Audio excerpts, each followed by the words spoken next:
Hello everyone, welcome back to my channel ओस्ट टहलिया वंशन फैन फिक्शन। मैं हूं आपकी ऑथर वर्ड। अगर आप सभी को मेरी नॉवेल्स पसंद आती हैं तो प्लीज़ मेरे चैनल को लाइक शेयर एंड सब्सक्राइब जरूर कर दीजिएगा और कमेंट करके बताइएगा कि आप सभी को आज का चैप्टर कैसे लगा। तो चलिए अपने इस ब्यूटीफुल नॉवेल को शुरू करते हैं जिसका नाम है the destroyer life of darkness, chapter 42, part 7, dream. पिछले पार्ट में हमने देखा था कि विंग को एक ही ड्रीम बार बार आ रहा है और उस ड्रीम को देखकर विंग बहुत डर चुका है और उस ड्रीम के बारे में विंग किसी को बताना नहीं चाहता और दूसरी तरफ विंग वांगली से बात नहीं कर रहा। अब आगे मेरा सर फट जाएगा, ये कहते हुए मिस चारोजीला चीफ के ऑफिस के अंदर आई। दरवाजा खोलकर ये देखकर चीफ झटके से अपने चेयर से खड़े होकर मिस चारोजीला को देखने लगे, जिनके पीछे पीछे ऑफिसर जियांग, ऑफिसर शुयांग और नी मिंजे थे। चीफ ने मिस चारोजीला के गुस्से को देखते हुए ऑफिसर जियांग से पूछा, ऑफिसर जियांग क्या हुआ है? ये सुनकर मिस चारोजीला ने चीफ के टेबल पर अपने दोनों हाथों को पटकते हुए कहा, जिनके पूरे बाल उनके चेहरे के आगे आ गए थे। वो बहुत गुस्से में थी।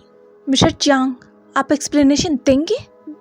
ऑफिसर जियांग ने आगे आते हुए कहा, ओ मिस्टर, वो मैंने इसलिए किया था कि मैं आपको सेव करना चाहता था। जो कहा मुझे सेव करना चाहते थे? ये कहकर मिस चारोजीला ने एक पानी के ग्लास को उठाया और मिस्टर जियांग की तरफ फेंक दिया था। मिस्टर जियांग ये देखकर साइड हो गए थे और वो पानी के ग्लास जमीन में गिरकर टूट गया था। ये देखकर सभी ऑफिसर जो थे वहां पर वो सभी अपने अपने जगह पर खड़े हो गए थे और वो सभी मिस चारोजीला और मिस्टर जियांग को देखने लगे थे शॉकिंगली कि क्या हो रहा है। चीफ ने कहा, मिस जियांग कंट्रोल कीजिए अपने गुस्से को, ये मेरा ऑफिस है। मिस चारोजीला ने कहा, मिस्टर जियांग आपने कहा आप मुझे सेव करना चाहते थे, मैंने आपसे मदद मांगी थी। ये सुनकर जियांग को भी बहुत गुस्सा आ गया था। उसने कहा, मिस्टर सिचुएशंस ऐसे थे, अगर मैं आपको नहीं रोकता तो आपकी जान भी जा सकती थी। मिस चारोजीला ने कहा, सो व्हाट, तुम्हें मुझे रोकने का कोई हक नहीं, मैं तुम्हारे सीनियर हूँ। मिस चा, मैंने आपको इसलिए बजाया था क्योंकि आपको हेल्थ इश्यूज है, ऊपर से आप इतनी सारी मेडिसिन खाती, पेन किलर। डॉक्टर मुझे बार बार कॉल करके मना कर रहा है कि आपको इतने सारे पेन किलर्स नहीं खाने चाहिए हेवी डोज में। मिस चारोजीला ने कहा, मेरी जूनियर हो तो जूनियर की तरह रहो, मेरे बेबी सिटर बनने की कोशिश मत करना, मैं कोई बच्ची नहीं और आगे से मेरे काम में टांग मत लड़ाना। ये कहकर मिस चारोजीला गुस्से में चेयर पर बैठ गई थी और उन्होंने फिर अपना सिर पकड़ लिया था और वो अपने दूसरे हाथ से टेबल पर खटखट खटखट कर रही थी। ये सच में पेन। ये कहकर उन्होंने अपने पॉकेट में से पेन किलर्स निकाला और उन्हें डायरेक्ट खा लिया था। जियांग ने कहा, मिस चा आप फिर से। शुयांग ने जियांग के हाथ को पकड़कर कहा, मिस्टर जियांग अभी नहीं, वो बहुत ज्यादा गुस्सा है। चीफ ने कहा गुस्से में मिस चारोजीला को देखकर और जियांग को देखकर, अब क्या मुझे आपको ये कुछ बताएगा या मैं इसी तरह कुत्ते की तरह भौंकता रहूं तुम सबके आगे? मैं तुम सबका सीनियर हूं और तुम सब मेरे ऑफिस में बिना मेरे परमिशन के घुस गए जैसे कि ये तुम्हारा घर। शुयांग ने कहा, ओ चीफ कुछ नहीं सीरियसली मिस्टर शू, कुछ नहीं। ये कहकर मिस चारोजीला ने पलटकर शुयांग को देखा। मिस चारोजीला ने कहा, कुछ नहीं। हाँ मिस्टर शू। चीफ ने कहा, उसे बोलने दो कि मिस चा। मिस चा ने कहा, अब बोलना रही क्या क्या है? ये कहकर मिस चारोजीला खड़ी हो गई। उन्होंने कहा, मिस्टर जियांग ने मुझे रोका लाइफ को यहाँ लाने से, इन्होंने मुझे डिस्ट्रॉयर से बात भी नहीं करनी थी। ये सुनकर चीफ शॉक। उन्होंने कहा, मिस्टर जियांग आप किसी सीनियर ऑफिसर को इस तरह रोक नहीं सकते। जियांग ने खुद को एक्सप्लेन करते हुए कहा, पर चीफ सिचुएशन ऐसा था। मिस चारोजीला ने कहा, सिचुएशन? हमारे लिए सिचुएशन कब अच्छा रहा है? हाँ तो मिस चा, आपको क्या लगता है आप डिस्ट्रॉयर से बात करती और डिस्ट्रॉयर लाइफ को यहाँ लाने देते आपको? Mister Jiang excuse me. इतनी स्वीट वॉइस सुनकर सबकी नजरें उस वॉइस की तरफ गई। ये आवाज सुनकर मिस चारोजीला ने भी उस तरफ देखा तो उन्होंने कहा, अरीन। उस पर्सन ने उन सभी को देखकर कहा, हाय, मुझे लगता है मुझे लगता है मैंने आप सबको इंटरप्ट किया। मिस चारोजीला ने कहा, अरिन तुम यहाँ क्या कर रही हो? अचानक से मिस चारोजीला की वॉइस इतनी सॉफ्ट देखकर सबकी नजरें मिस रोजीला की तरफ चली गई। उस पर्सन ने कहा, हाय मिस रोज। ये सुनकर शुयांग ने कहा, रोज? ये है कौन? ये मिस रोजीला को रोज कह रही है। जियांग ने उस पर्सन को और मिस रोजीला को देखते हुए कहा, ये सिस्टर है। शुयांग ने कहा, सिस्टर? मिस रोजीला ने कहा, हाय हाय अरिन। ये कहकर उन्होंने खुद को देखा। उन्होंने कहा, शिट, क्या मैं इसके सामने चिल्लाई? ये मेरे बारे में क्या सोचेगी? ये कहकर मिस रोजीला ने अपना मुंह छुपा लिया था। उन्होंने कहा, अरे नहीं, उसने देख ही लिया है, अब मैं कैसे कवर करूं? ये कहकर मिस रोजीला ने अपने कोट को सही किया और फिर वो अपने बालों को सही करते हुए उस पर्सन के पास आई। उन्होंने कहा, अरिन, तुम यहाँ क्या कर रही हो? तुमने बताया नहीं, और तुम अजीलिया से वापस कब आई? अरिन ने कहा, वो मैं आज ही आई। मिशा ने कहा, ओह, तुम खड़ी क्यों हो? बैठो बैठो बैठो। ये कहकर मिस रोजीला ने अरिन के चेयर को पुल किया। अरिन ने चेयर पर बैठते हुए कहा, मिस रोज, ऐसा करने की कोई जरूरत नहीं थी। मिस रोजीला ने अरिन के बगल में बैठते हुए और अपने कोट के बटन को लगाते हुए कहा, ओह, इसकी जरूरत कैसे नहीं थी? मैं क्या बोल रही हूँ? ये सब देखकर शुयांग का जैसे मुंह सड़ गया था। उसने कहा, ओह माय गॉड, ये मैं क्या देख रहा हूँ? ये कितना क्रिंज है। और मिस रोजीला इतना क्रिंज बिहेव क्यों कर रही है? मिस्टर जियांग, ये लड़की है कौन? जियांग ने मिस रोजीला और अरिन को देखते हुए कहा, वो मिस्टर यांग की सिस्टर है। शुयांग ने कहा, मिस्टर यांग, वो वही प्रेसिडेंट जी ही के सेक्रेटरी की सिस्टर? हाँ मिस्टर शू, उन्हीं की सिस्टर है। शुयांग ने कहा, ऐसा मुझे क्यों लगता है मिस रोजीला इसे इम्प्रेस करना चाहती हैं? जियांग ने कहा, तुम्हें ऐसा क्यों लगा? शुयांग ने कहा, ओह मिस्टर जियांग, उनकी हरकतों को देखकर तो ऐसा ही लगता है। जियांग ने कहा, मिस्टर शू, आपको सब कुछ दिखता है, सबकी हरकतें दिखती हैं, पर आपको मैं नहीं दिखता कि मैं आपको कितना लाइक करता हूँ? मैंने आपसे कहा भी था, आई लव यू, फिर भी। मिस्टर जियांग, ये कहकर शुयांग ने मिस्टर जियांग के घुटनों पर एक लात मारा। जियांग ने कहा, मिस्टर शू। शुयांग ने कहा, मिस्टर जियांग, मैंने आपसे कितने बार कहा है, आप मुझसे इस तरह की उलझुल बातें ना ही करें, और वैसे भी आप इतनी सीरियस वक्त पर ऐसी उलझुल बातें कैसे कर सकते हैं? ये कहकर शुयांग वहां से जाने लगा पलटकर, पर उसके फेस पर एक स्माइल थी। जियांग ने कहा, मिस्टर शू रुकिए, आपने मेरा जवाब नहीं दिया। शुयांग ने कहा, जाते हुए चिल्लाकर, आपको पता चल गया होगा मेरा जवाब। जियांग ने कहा, नहीं, इस तरह से जवाब कौन देता है? शुयांग ने कहा, मैं। मिस रोजीला ने अरिन से कहा, अरिन, तुमने बताया नहीं, तुम चीफ के ऑफिस में क्या कर रही हो?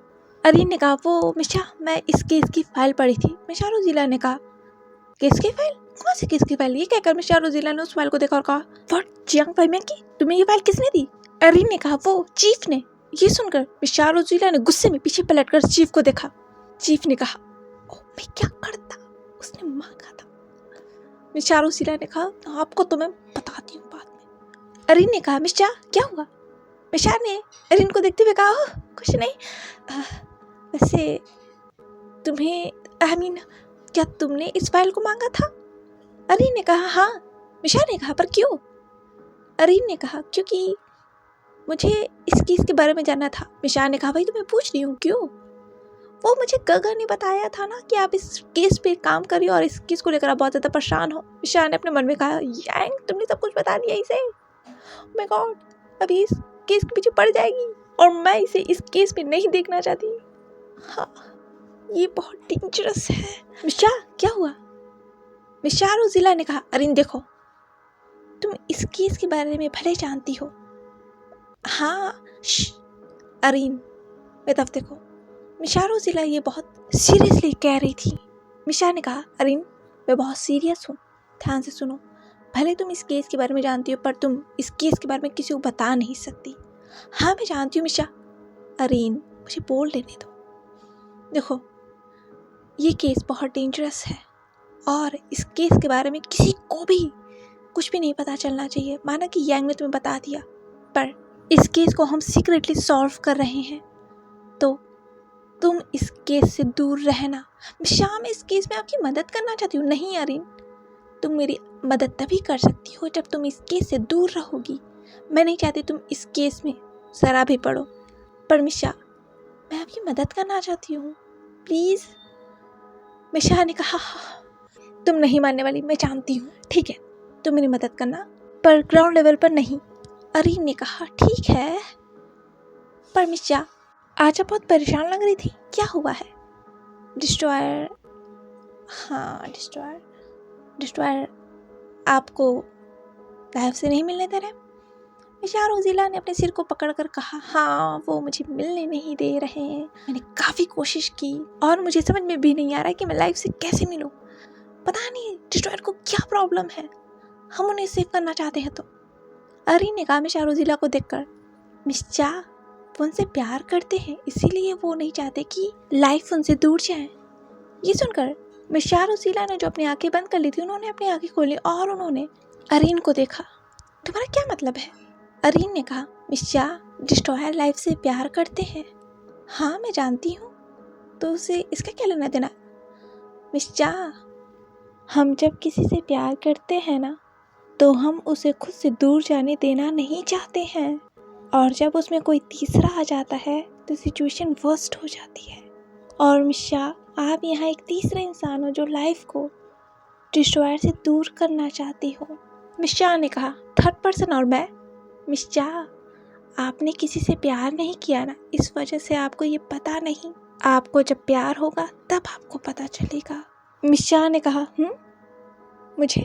अरीन ने कहा, चलिए एक एग्जाम्पल देती हूँ। मान लीजिए आप मुझे लाइक करती हैं और मैं आपकी ओमेगा हूँ, आप मुझे अपनी ओमेगा मानती हैं। ये सुनते ही मिर्चा रोजीला के दिल में जैसे लड्डू फूट गए। तो वो इतना ज़्यादा खुश हो गई थी। उन्होंने कहा, मैं सच में तुम्हें लाइक करती हूँ अरीन, तुम कब समझोगी?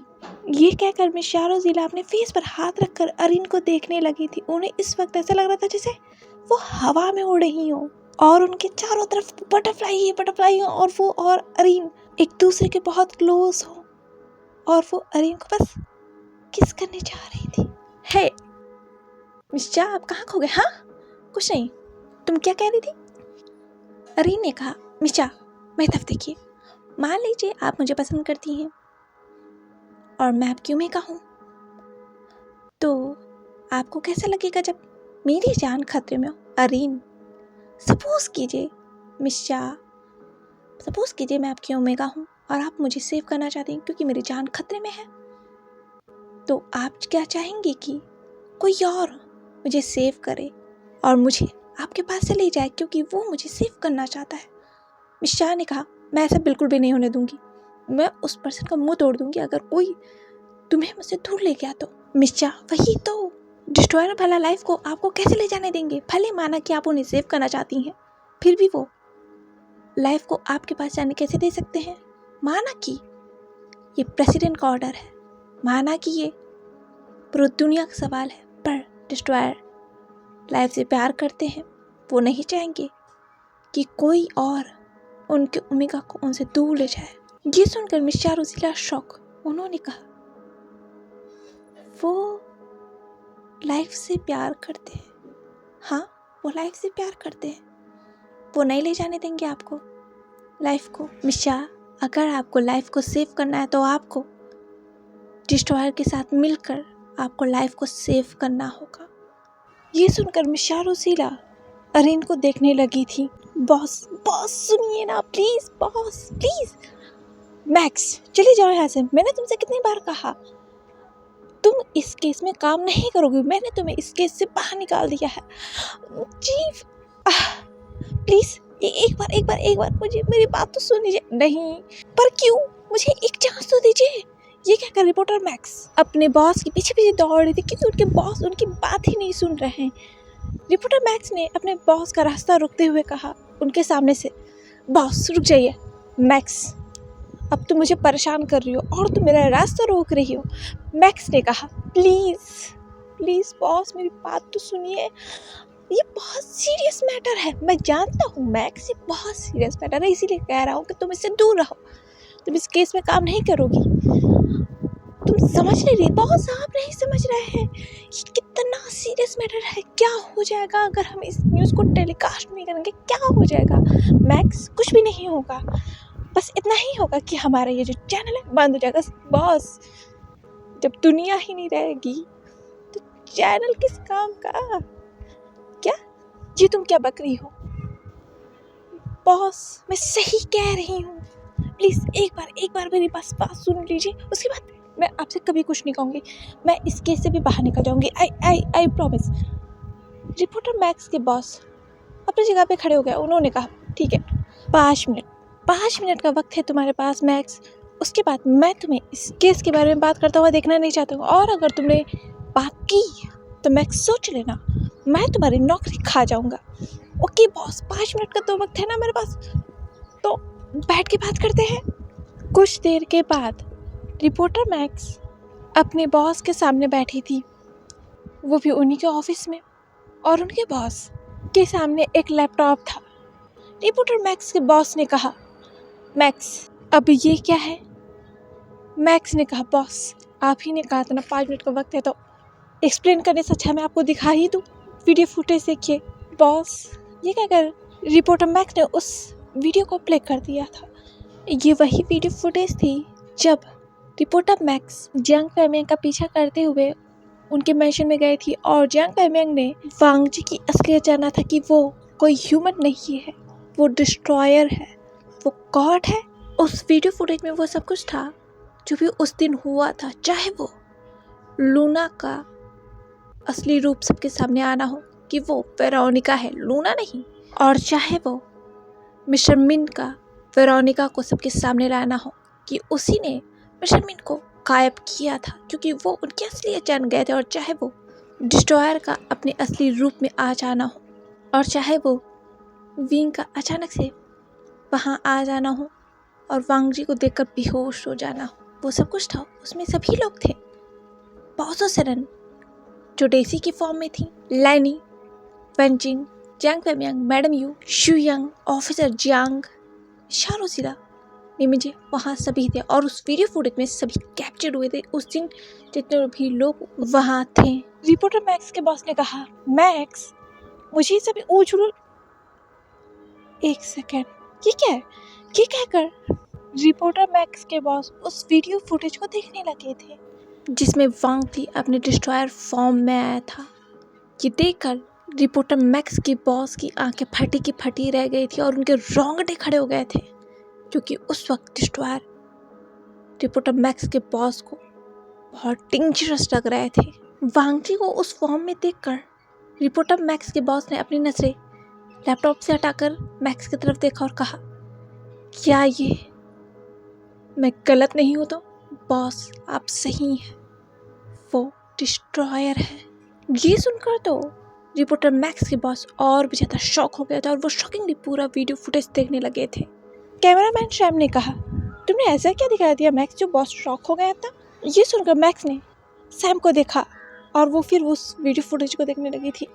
सैम ने कहा, मैं भी देखूँ तो? ये कहकर सैम भी उस वीडियो फुटेज को देखने लगा था, और वो देखकर ये शॉक। उसने कहा, ये तो वही जियांग फैमिंग, क्या तुम भी वहीं थे? ये रिपोर्टर मैक्स के बॉस ने कहा था।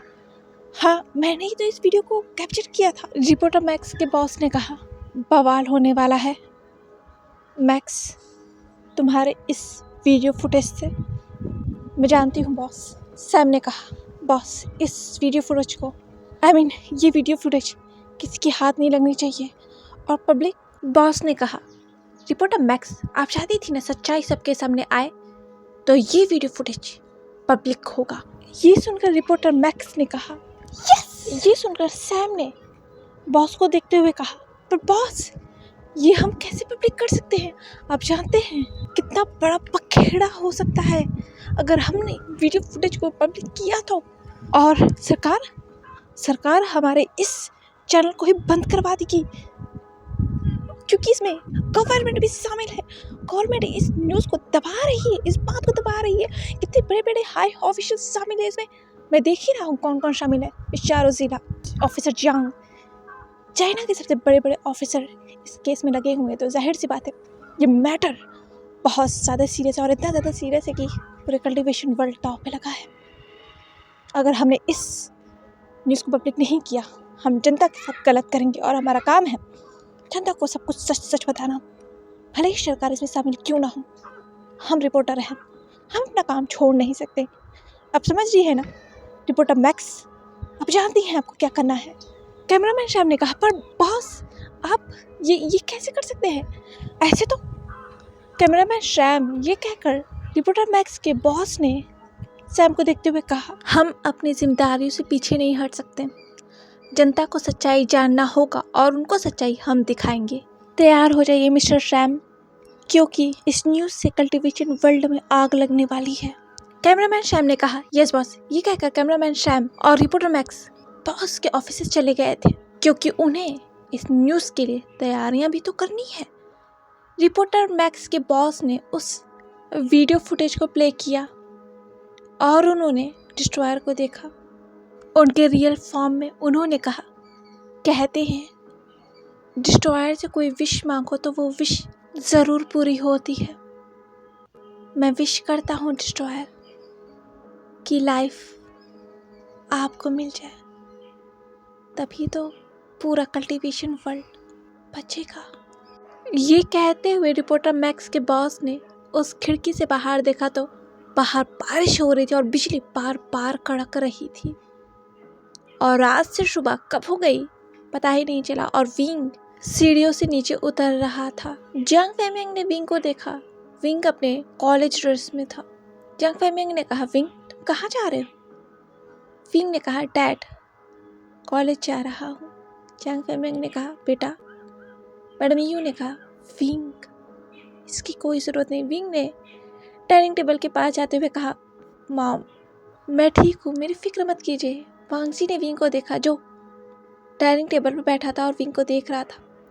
वांगजी खड़ा हुआ और उसने विंग की चेयर को पुल किया, पर विंग तो वांगजी को क्रॉस करके निकल गया था जैंग फैमिंग के पास, और उसने एक चेयर को पुल किया और वो जैंग फैमिंग और जंगशा के बीच में बैठ गया। जैंग फैमिंग और जंगशा ने विंग को देखा। मैडम यू ने भी विंग को देखा और याली ने भी, और वांगजी तो उसकी नजरें तो कब से विंग पर ही थी।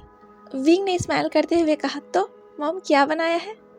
मैडम यू ने कहा, हाँ हाँ विंग, ये मैंने तुम्हारा फेवरेट ब्रेकफास्ट बनाया है, टेस्ट करके बताओ बेटा कैसे बना है। विंग ने कहा, मॉम आपने हर बार की तरह बहुत टेस्टी बनाया होगा। ये कहकर विंग ने एक जूस के ग्लास को उठाया। मैडम यू अपने सीट से उठकर विंग के प्लेट में ब्रेकफास्ट सर्व करने वाली थी, पर जैंग फैमिंग ने मैडम यू का हाथ पकड़ लिया और उन्हें रोक दिया, और जैंग फैमिंग ने उस बाउल को उठाया और विंग के प्लेट में ब्रेकफास्ट सर्व किया। विंग ने डैड को अपने देखकर स्माइल करते हुए कहा, थैंक्स डैड। जैंग फैमिंग विंग को देख रहे थे, और खास कर तो उसकी आंखों को। विंग की आंखें पूरी रेड थी, वो पफी हो गई थी। विंग रोया है रात भर, उन्हें दिख रहा था, पर विंग सब कुछ ऐसा दिखाने की कोशिश कर रहा जैसे कुछ हुआ ही नहीं, पर हुआ है ना, बहुत कुछ हुआ है। विंग अपना ब्रेकफास्ट कर रहा था। वांगजी ने कहा विंग को देखते हुए, विंग। ये सुनते ही विंग के हाथ रुक गए और उसने अपने हाथों में उस फोक को टाइटली पकड़ लिया था। वांगजी ने कहा, विंग क्या तुम मुझे? ये आवाज़ सुनते ही विंग की आंखों में फिर से आंसू आ गए थे। फिर भी विंग ने अपने आंसू को कंट्रोल करते हुए कहा, डैड। ये सुनते ही जैंग फैमिंग की नजरें विंग की तरफ चली गई थी। विंग ने कहा, डैड बहुत वक्त हो गया है, हमारे घर पर एक गेस्ट आए थे, तो मुझे लगता है अब उन्हें जाना चाहिए।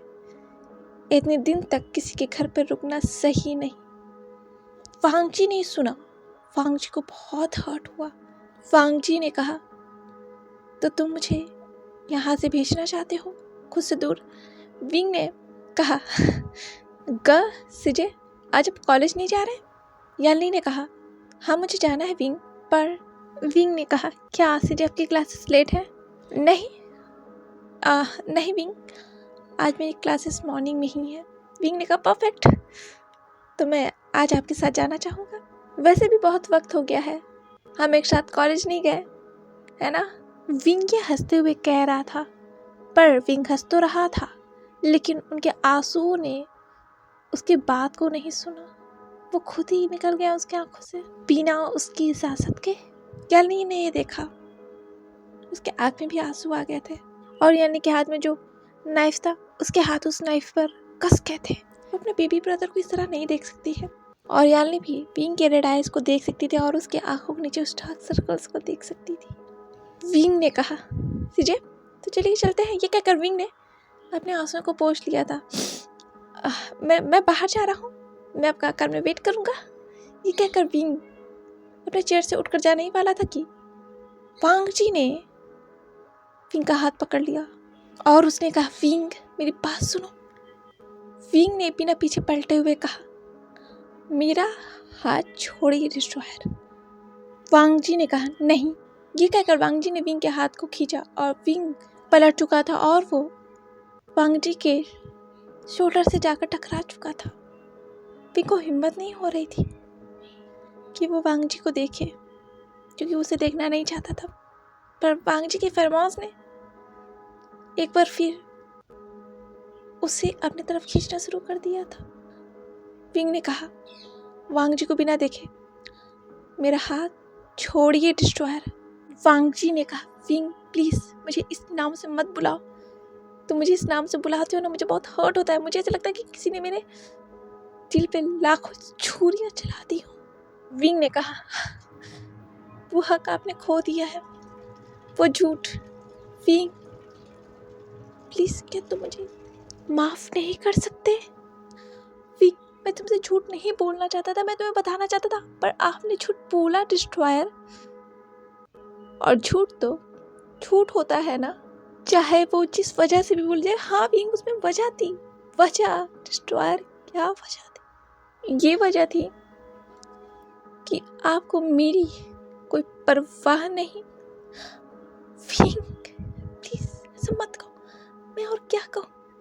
अगर आपको मेरी इतनी परवाह होती ना, आपने मुझे रिजेक्ट नहीं किया होता। विंग आपको क्या लगा था मुझे नहीं पता चलेगा? मेरी ओमेगा ने मुझे सब बता दिया है। और कमाल की बात है ना,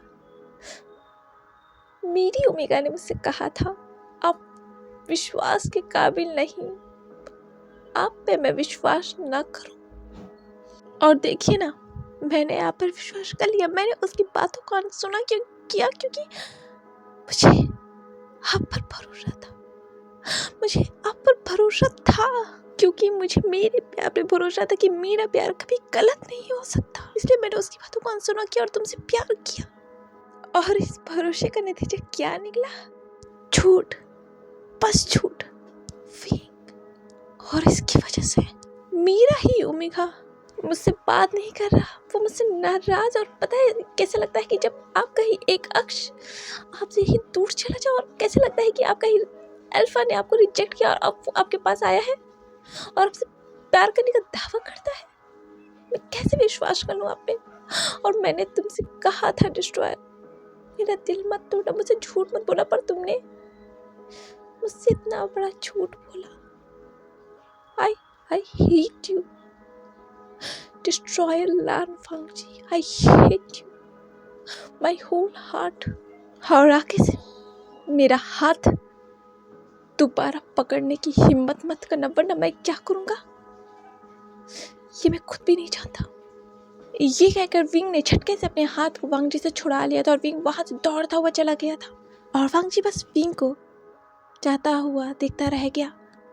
क्या कहता आखिर वांग जी, और क्या कहा विंग ने गलत? वांग जी ने विंग से झूठ बोला, वांग जी ने विंग को रिजेक्ट किया था, और ये जानते हुए कि उसका ओमेगा कहीं तो है, फिर भी वांग जी ने विंग को मरने के लिए छोड़ दिया था, अपने ही ओमेगा को मरने के लिए छोड़ दिया था। और आज जब डिस्ट्रॉयर को विंग से प्यार हो गया है, तो वो आज अपने प्यार का दावा कर रहे हैं दुनिया के सामने, या कहो अपने मेट के सामने। पर कोई आखिर क्यों भरोसा करेगा डिस्ट्रॉयर पर? क्या पता जब मौत सामने खड़ी हो, डिस्ट्रॉयर अपने ही ओमेगा को छोड़कर चले जाए। इसलिए शायद विंग भी वांग जी पर जाकर भरोसा नहीं कर पा रहा, क्योंकि वो नहीं चाहता कि उसका दिल एक और बार टूट जाए। और अगर विंग का दिल एक और बार टूटा ना, वो खुद को संभाल नहीं पाएगा जिस तरह वो अभी संभालने की खुद को कोशिश कर रहा है। उसके आंखों में हल्की सी नमी है और वो बस में बैठा हुआ है विंडो साइड, और वो पहाड़ देख रहा है। और बार बार उसके बैग के ऊपर जो उसका फ़ोन रखा है वो रिंग हो रहा है। विंग ने उस फ़ोन को देखा, वो फ़ोन एक बार फिर रिंग हुआ। विंग ने उस फ़ोन को उठा लिया और कहा, हेलो। सामने से आवाज़ आई, विंग, बेबी तुम कहाँ हो? विंग ने कहा, सीजे वो मैं कॉलेज जा रहा हूँ। विंग, पर तुमने तो कहा था तुम हमारे साथ जाओगे ना बेबी? विंग ने कहा, वो क्या है ना सीजे, वो हुसैन का फ़ोन आया था तो उसने कहा कि वो मेरे साथ जाना चाहता, तो मैं और हुसैन बस से जा रहे हैं। विंग, झूठ किससे बोल रहे हो, मुझसे या खुद से? तुम वांग जी से खुद का पीछा छुड़ाना चाहते थे, इसलिए तुम अकेले चले गए। हुसैन का मेरे पास अभी कॉल आया था कि विंग तुम उसका फ़ोन रिसीव नहीं कर रहे। विंग ने कहा, वो सीजे। विंग, तुम रो रहे हो? ऐसा नहीं सीजे। विंग, तुम रो रहे हो? सीजे कॉलेज आ गया, अब मुझे जाना होगा, बाय, कॉलेज में मिलते हैं।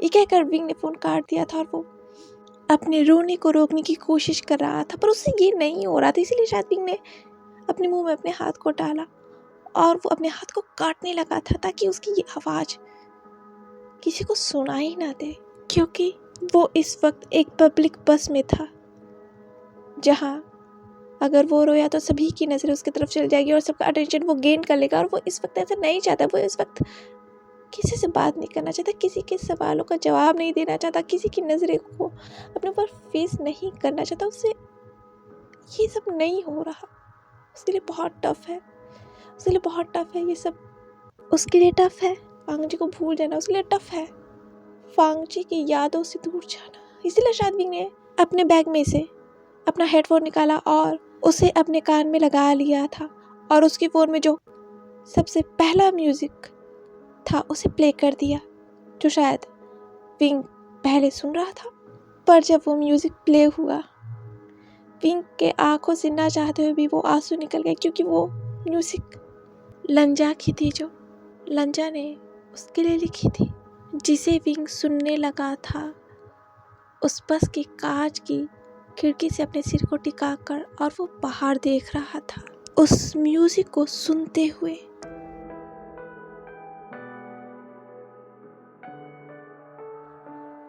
विंग बाहर देख सकता था सब कितने खुश लग रहे हैं, सब हंस रहे हैं, मुस्कुरा रहे हैं अपने फैमिली के साथ, अपने लवर के साथ।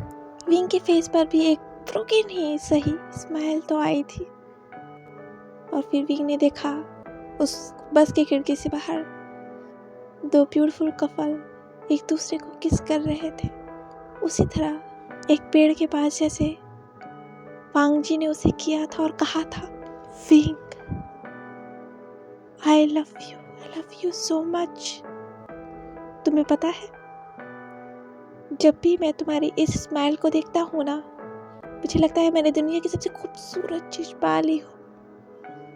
और जब भी मैं तुम्हारी इन आंखों को देखता हूँ तो मेरा मन करता है जैसे बस मैं इन आंखों की गहराइयों में उतर जाऊं और तुम्हें खुद को अपने अंदर उतार लो। तुम्हारी आंखें विंग बहुत खूबसूरत है। लंजा, ऐसा नहीं विंग, आई लव यू। अच्छा, तो तुम मुझसे कितना प्यार करते हो? इतना प्यार करता हूँ कि तुम्हारे लिए कुछ भी कर सकता हूँ, पूरी दुनिया को तबाह कर सकता हूँ तुम्हारे लिए। आप सच में पूरी दुनिया तबाह कर सकते हैं, डिस्ट्रॉयर, क्योंकि आप द गॉड ऑफ डिस्ट्रॉयर जो है, आपने सही कहा था। ये कहकर विंग ने अपनी आंखें बंद कर ली और वो उस म्यूजिक को सुनने लगा था। बेटा, क्या मैं यहाँ बैठ सकती हूँ? ये आवाज़ सुनकर विंग ने अपने हेडफोन को अपने कान से निकाला और कहा, हाँ। उस ग्रैंडमा ने कहा, बेटा क्या मैं यहाँ बैठ सकती हूँ? विंग ने कहा, ऑफ कोर्स आप बैठ सकते हैं। ये कह के विंग थोड़ा सा साइड हो गया था और वो ग्रैंडमा विंग के बगल में बैठ गई थी। विंग अपने हेडफोन को लगाने ही वाला था कि वो ग्रैंडमा फ़ोन पे बात करने लगी थी और किसी से कह रही थी, मैं जानती हूँ वो तुमसे प्यार करता है और मैं ये भी जानती हूँ कि वो गलत है, उसने तुमसे झूठ बोला, पर उसकी कोई तो वजह होगी। हाँ, उसकी कोई तो वजह होगी ना। वो तुमसे बहुत प्यार करता है और उसे अपनी गलतियों का एहसास भी है। तो तुम्हें उसे एक चांस देना चाहिए। हाँ बेटा, मैं जानती हूँ तुम उससे नाराज हो, पर एक चांस तो सभी को मिलना चाहिए ना। वो तुमसे बहुत प्यार करता है और उसे अपनी गलतियों का एहसास भी है, तो कम से कम एक चांस दे के देखो। विंग ये सुनना नहीं चाहता था, पर विंग ने सुना और वो कुछ सोचने लगा था। उसने दोबारा से अपने कानों में हेडफोन लगा लिए थे और उसने अपनी आंखें बंद कर ली थी। उसने कहा मन में, क्या मुझे भी तुम्हें चांस देना चाहिए लंजा, पर मैं ये नहीं चाहता। विंग क्लास में था और मार्शल एंड पढ़ा रहे थे और विंग का पूरा फोकस उस क्लास पर था, पर विंग को ये भी फील हो रहा था कि वांग जी उसे देख रहा है। क्लास की बेल होते ही विंग को फील हुआ वांग जी की वो सेंट उसके करीब आ रही है। विंग झटके से अपनी सीट से उठा और वो अपनी बुक्स को लेकर जाने लगा। हुसैन ने कहा, विंग विंग रुको, पर विंग क्लास से बाहर निकल गया था और वांग जी जो विंग के पास आ रहा था वो वहीं रुक गया। उसने कॉरिडोर की विंडो से विंग को बाहर जाते हुए देखा और कहा, इतनी नफरत मत करो विंग मुझसे कि मैं सह न पाऊं। विंग इस वक्त कैफेटेरिया में था और वो कॉफ़ी पी रहा था और वो जो 3 ग्रुप, एरा गैंग, रेड नोवा गैंग और डेविल गैंग, वो उन सभी के पास बैठा हुआ था। उसके बगल में हुसैन था और यानली थे। रेने ने कहा, जिन जुशवान, तुम वहाँ जा रहे हो कॉलेज? तुम कहाँ चले गए थे? जिन जुशवान ने कहा रेने को देखते हुए, डैड मुझे बिजनेस ट्रिप पे लेके गए थे, मैं क्या करता, तुम जानती हो ना जिन्स को, मैं उनका हायर हूँ, तो मैं क्या कर सकता हूँ, इकलौता हायर हूँ। मैंने कहा, तुम हमारे ग्रुप से ऐसे भागे, अब मैं तो लगा कि जैसे तुम जब विंग फर्स्ट टाइम आया था उसकी पिटाई के बाद तुम भाग गए शहरी छोड़ के। जिलिंग ने कहा, ओह माय गॉड, मुझे भी यही लगा था, सीरियसली। रैन ने कहा, क्या? हाँ, वैसे तुम अचानक से लापता हो गए थे। जिन जोशवान ने कहा, मैं क्या करता, मेरे डैड ने मेरा फोन भी ले लिया था। मैंने कहा, हाँ मैं जानती हूँ तुम्हारे डैड से तुम्हारी कितनी, हाँ गाली नहीं। मैंने कहा, नहीं मैं तो कुछ नहीं कर रही, ये क्या कर। वहाँ से भी हंसने लगे थे, पर शायद सब नहीं हंस रहे थे। बहुत से सरन, लैनी, जंक्शा यानी वो सभी विंग को देख रहे थे और रैन की भी नजरें विंग पर थी। न्यू सिंह ने कहा, विंग तुम मेरा फोन क्यों नहीं उठा रहे थे? तभी वांग जी ने विंग के सामने बैठते हुए कहा, विंग तुम्हारा लंच। ये देखकर सभी की नजरें वांग जी पे चली गई और फिर विंग पर। कुछ लोगों को समझ में आ रहा था और कुछ लोगों को शायद नहीं कि इन दोनों में कुछ टेंशन तो चल रही, पर किस वजह से कुछ लोगों को पता था और कुछ लोगों को नहीं भी पता था। जैसे वैचिंग को पता था विंग वांग जी से नाराज है, इसलिए शायद उसकी नजरें कब से विंग के पर थी और वो विंग के लिए थोड़ा टेंस थी। विंग ने उस लंच को देखा और उसने अपने कॉफी को नीचे रख दिया और फिर उसने वांग जी को देखा और उसने फिर अपना बैग उठाया और वो जाने लगा। वांग जी ने कहा, विंग विंग रुको रुको। ये कहकर वांग जी उठने ही वाला था कि विंग वहां से चला गया था और न्यू सिंह उसके पीछे पीछे दौड़ते हुए चला गया था।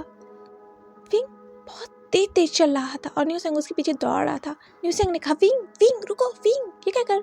न्यू सिंह ने विंग का हाथ पकड़ा और उसे अपनी तरफ घुमा दिया था। न्यू सिंह ने कहा, विंग कुछ हुआ है? विंग ने कहा, कुछ नहीं हुआ। ये कहकर विंग दोबारा से जाने लगा। न्यू सिंह ने विंग के हाथ को पकड़कर कहा, विंग क्या हो रहा है, मुझे कुछ बताओगे? मुझे ऐसा क्यों लग रहा है मैं कुछ भी नहीं जानता और तुम मुझसे कुछ छुपा रहे हो। हुसैन, सब ठीक है। नहीं विंग कुछ ठीक नहीं है, तुम मेरा फोन नहीं उठा रहे और तुम मुझसे बात नहीं कर रहे, तुम पहले की तरह मुझे नहीं लग रहे हो विंग, और तुम्हारी आंखें पफी हैं, क्या तुम रोए थे? नहीं हुसैन, तुम ज्यादा ही सोच रहे हो। ये कहकर विंग ने स्माइल की। तो तुम वहां से चले क्यों आए थे? विंग ने जो अपने हाथ को न्यू सिंह के शोल्डर पर रखा था उसे हटाते हुए कहा, वो कुछ नहीं, प्रोफेसर लैन सिचैन का क्लास होने वाला है ना, तो इसीलिए देखो टाइम भी जस्ट हो ही गया है, चलो चलते हैं। ये कह के विंग वहां से जाने लगा था। न्यू सिंह ने कहा, विंग। न्यू सिंह ने ये चिल्लाकर कहा था कि उस पूरे कॉरिडोर में न्यू सिंह की आवाज गूंज गई थी और विंग ने पीछे पलट कर देखा। न्यू सिंह ने कहा, विंग क्या तुम वांग जी से नाराज हो? तुम उससे भाग रहे हो विंग? विंग ने कहा हुसैन के पास आते हुए, हुसैन ऐसा कुछ भी नहीं है, बात को ज्यादा मत घसीटो, ओके चलो चलते हैं। न्यू सिंह ने कहा, विंग तो ऐसा ही है, तुम वांग जी से भाग रहे हो, तुम वांग जी से नाराज हो, पर क्यों, हुआ क्या है, बताओगे मुझे? न्यू सिंह प्लीज मेरे लिए और ज्यादा मुश्किल मत बनाओ, वैसे ही ये मेरे लिए बहुत मुश्किल है, प्लीज तुम तो कम से कम मेरी बात तो समझो ना प्लीज। न्यू सिंह देख सकता था विंग के आंखों में हल्की सी आंसू की परत को। न्यूसेंग ने कहा विंग। ये कहकर न्यूसेंग ने विंग को हक कर लिया था और कहा कोशिश करूंगा समझने की, मुझे नहीं बता रहे तुम क्या हुआ है, पर तुम दोनों में प्रॉब्लम क्या है, पर मैं समझने की कोशिश करूंगा। तुम जानते हो ना मैं तुम्हारा बेस्ट फ्रेंड हूँ। हाँ तुम मेरे बेस्ट फ्रेंड हो। Best friend, thank you Hussain. Hussain ने कहा क्यों, तुम्हारी बातों को मान गया इसलिए? ये हुसैन ने हंसते हुए कहा था। विंग ने कहा नहीं, मेरा फ्रेंड बनने के लिए। डैड आप मुझसे नाराज नहीं हो ना? जियांग फैमियांग ने विंग के सिर को थपथपाते हुए कहा, जो इस वक्त अपने स्टडी रूम में थे और वो काउच पर बैठे हुए थे और विंग काउच पर लेटा हुआ था और उसने अपना सिर जियांग फैमियांग के लैप पर रखा हुआ था। जियांग फैमियांग ने कहा मैं तुमसे नाराज क्यों हूँगा विंग? ये कहकर जियांग फैमियांग ने विंग के बालों को उसके आंखों से हटाया। विंग ने जियांग फैमियांग को देखकर कहा, डैड आप जानते हो ना मैं आपसे बहुत प्यार करता हूँ। जियांग फैमियांग ने कहा इसमें कोई कहने वाली बात है? मैं जानता हूँ विंग, पर तुम आजकल कुछ ठीक से खा नहीं रहे, तुम्हारे मॉम ने मुझे बताया। ऐसे नहीं है विंग, मैं ये देख भी सकता हूँ क्योंकि तुम कितने कमज़ोर हो गए हो। डैड मन नहीं करता, भूख नहीं लगती। वांग जी से नाराज़ हो इसलिए? डैड प्लीज़, उसका नाम विंग। मैं जानता हूँ तुमने वांग जी से बहुत प्यार किया है और मैं ये भी नहीं कहूँगी कि तुम पूरी तरीके से गलत भी हो, क्योंकि मैंने भी तुम्हारे मॉम से बहुत प्यार किया है, इसलिए मैं तुम्हारी फीलिंग्स को समझ सकता हूँ। डैड हाँ विंग, मैं जानता हूँ ये तुम्हारे लिए बहुत मुश्किल है, पर उसे माफ़ कर दो। ये सुनकर विंग ने शॉकिंगली जियांग फैमियांग को देखा और कहा, डैड विंग मैं दिल से चाहता हूँ तुम उसे माफ़ कर दो। मैं जानता हूँ तुम उसे बहुत बहुत प्यार करते हो, पर मैं ये तुम्हारे लिए कह रहा हूँ। पर डैड उसने आपको, मुझे उसकी आंखों में तुम्हारे लिए प्यार दिखता है विंग। जानता हूँ उसने बहुत गलतियाँ की हैं, मैं जानता हूँ उस पर विश्वास करना बहुत मुश्किल है क्योंकि मैं खुद भी नहीं कर पा रहा था, पर मैंने उसके एफर्ट्स तुम्हारे लिए देखे हैं, इसलिए मैं चाहता हूँ तुम उसे माफ़ कर दो। विंग ने अपनी आंखों को जियांग फैमियांग से हटाते हुए कहा, नहीं। ये सुनकर जियांग फैमियांग के हाथ जो विंग के सिर को थपथपा रहे थे उनके हाथ रुक गए थे और वो विंग को देखने लगे थे। और विंग यहाँ धीरे धीरे जियांग फैमियांग के लैप पर सिर रखकर सो गया था। उसे बहुत अच्छा लग रहा था अपने डैड के पास, पर वो वांग जी को माफ़ नहीं करना चाहता है, शायद इसलिए क्योंकि वांग जी ने उसके डैड के ऊपर हाथ उठाया था। इसे विंग बर्दाश्त नहीं कर सकता। कुछ देर के बाद उस स्टडी रूम का दरवाज़ा खुला और वांग जी उस स्टडी रूम के अंदर आया। जियांग फैमियांग ने ये देखा और उन्होंने वांग जी को अपनी आंखों से इशारा किया विंग की तरफ, और वांग जी ने विंग को ब्राइडल स्टाइल में बस उठा लिया था अपने गोद में, और वो सीढ़ियों से चलकर विंग के रूम में जाने लगा। वांग जी देख सकता था विंग के हाथों ने उसकी शर्ट को कितनी मजबूती से पकड़ा हुआ है और विंग उसके फेरोमोन्स को इनहेल कर रहा है। ये देखकर वांग जी के फेस पर एक छोटी सी स्माइल आ गई। वांग जी ने उस सीढ़ियों से चढ़ते हुए विंग की तरफ देखा और कहा, दूर होना चाहते हो विंग, पर हो नहीं पा रहे, तो क्यों कोशिश कर रहे हो? ये कहकर वांग जी ने विंग के रूम का दरवाज़ा खोल दिया था और विंग को धीरे से उस बेड पर लेटा दिया था और वो खुद भी उस बेड पर लेट गया था और बस विंग को हक कर लिया था। अब जाके वांग जी को सुकून मिला है, वरना तो इतने दिनों तक विंग से दूर रहने पर वांग जी को ऐसा लग रहा था जैसे वो मर ही जाएगा, पर अब उसे सुकून मिला है। और वांग जी ने जो विंग को टाइटली हक कर रखा था उसे और टाइटली हक किया और उसके फेरोमोन्स को इनहेल किया और कहा, मेरा ओमेगा नहीं, हमारा ओमेगा। ये कहते ही वांग जी की आईज गोल्डन में बदल गई थी। वांग जी के अल्फा ने कहा, हमारा ओमेगा लान वांग जी, हमारा ओमेगा हमसे नाराज है। वांग जी ने कहा, जानता हूँ, गलती भी तो हमारी ही थी, मेरी थी। वांग जी के अल्फा ने कहा, मैं अपने ओमेगा को दूर जाने नहीं दूंगा, चाहे ये मेरा ओमेगा ही क्यों ना चाहता हो, और अगर इस बीच कोई भी आया तो पूरे कल्टीवेशन वर्ल्ड को मैं आग लगा दूंगा। ही इज डिस्ट्रॉयर ओमिका। अगर किसी ने भी मेरे ओमिका को हाथ लगाया ना, पूरी दुनिया मेरे पागलपन का तमाशा देखेगी। आज के लिए बस इतना ही, मिलते हैं नेक्स्ट पार्ट में the destroyer life of darkness के और पार्ट के साथ। और अगर आज का चैप्टर आप सभी को पसंद आया तो प्लीज़ मेरे चैनल को लाइक, शेयर एंड सब्सक्राइब कर दीजिएगा और कमेंट करके बताइएगा कि आज का चैप्टर आप सभी को कैसे लगा। Bye bye.